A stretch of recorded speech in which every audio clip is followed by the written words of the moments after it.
Bismillahirrahmanirrahim. Assalamualaikum warahmatullahi wabarakatuh.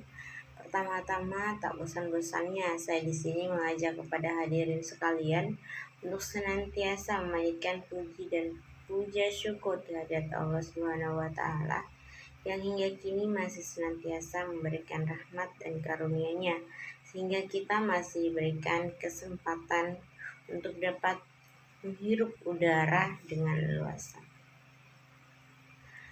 Salawat serta salam tak lupa pula kita hanturkan kepada baginda Nabi besar junjungan kita Nabi besar Muhammad SAW yang telah memberikan petunjuknya sehingga kita masih dapat berjalan dan meniti jalan keselamatan, yaitu Islam. Teman-teman sekalian yang saya cintai,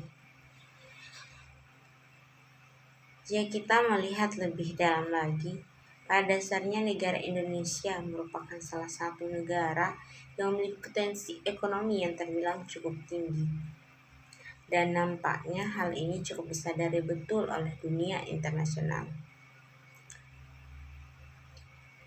Bahkan dunia internasional nampaknya juga turut mengakui bahwa pada dasarnya negara kita mengalami peningkatan ekonomi yang cukup signifikan dalam tingkat pertumbuhan ekonominya.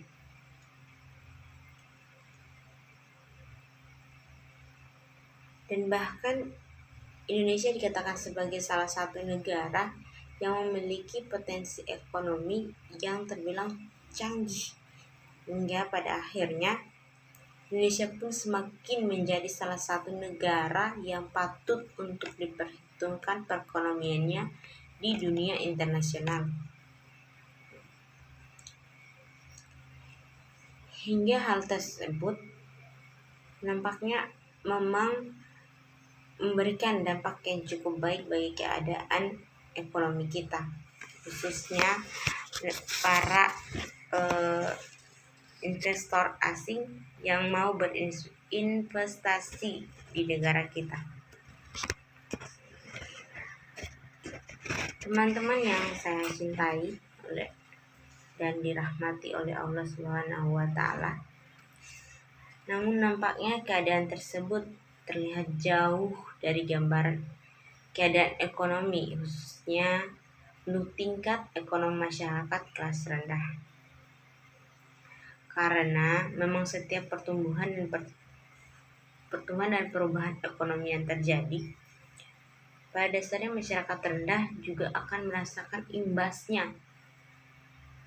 Nampaknya kesan baik yang dilihat oleh dunia internasional seperti berbanding terbalik dengan kondisi ekonomi yang ada di negara kita.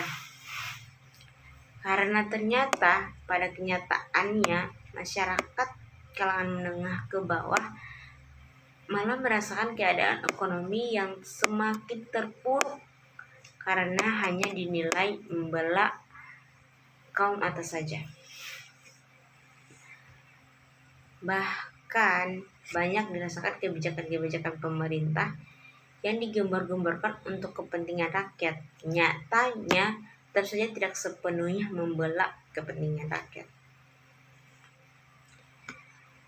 Teman-teman yang dirahmati oleh Allah Subhanahu wa taala, melihat kondisi negara kita yang demikian ini, nampaknya kita memang harus bersabar namun terus melakukan berbagai upaya supaya tidak tergerus dalam kejaman kaum kapitalis. Terlebih dengan adanya arus globalisasi yang membuat tak adanya lagi batasan-batasan dalam melakukan kegiatan ekonomi. Memang harus benar-benar kita manfaatkan dengan sebaik mungkin, sehingga meskipun kita berada dalam kalangan menengah ke bawah, namun kita masih tak bisa menunjukkan eksistensi kita sebagai kaum mayoritas yang tak bisa dianggap sebelah mata.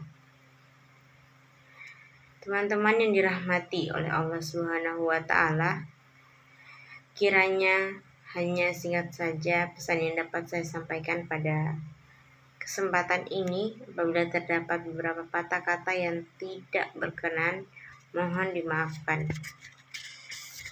Adapun pesan moral yang dapat saya sampaikan pada kesempatan ini adalah kita sebagai masyarakat Indonesia yang berada dalam kalangan menengah ke bawah harus terus memanfaatkan ekonomi dan eksistensi sebaik mungkin agar tidak dianggap sebelah mata. Akhirul kalam, billahi taufiq wa hidayah. Wassalamualaikum warahmatullahi wabarakatuh.